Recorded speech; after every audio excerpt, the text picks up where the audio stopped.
Well, hi. Hey. Good afternoon, everybody.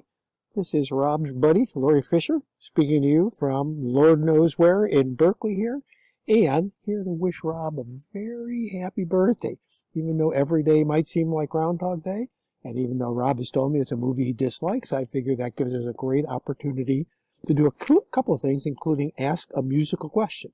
And here it is.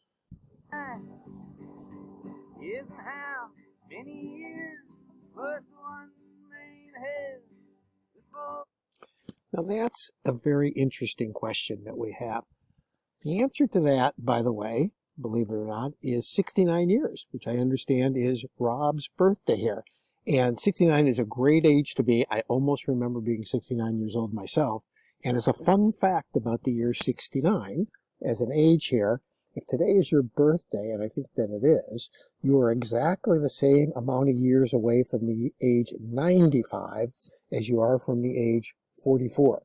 If I've done my math right, and I might not have, but that's pretty remarkable. And tomorrow, if tomorrow's the day after your birthday, you'll be closer to 95 than you are to 44.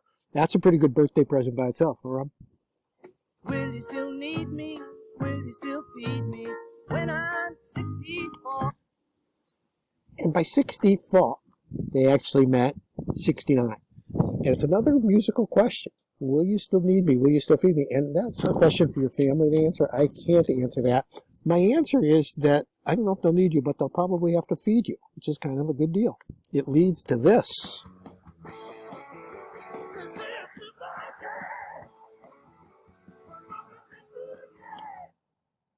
I think all of this is kind of a messy way to saying happy birthday, Rob Peters. Get a good explosive time going for you. Have a great time with your family and however you get to celebrate today. And I'm wishing you from here in Berkeley to you and Benicia the happiest possible birthdays. Thank you, and thanking you for inviting me to do this. Be well.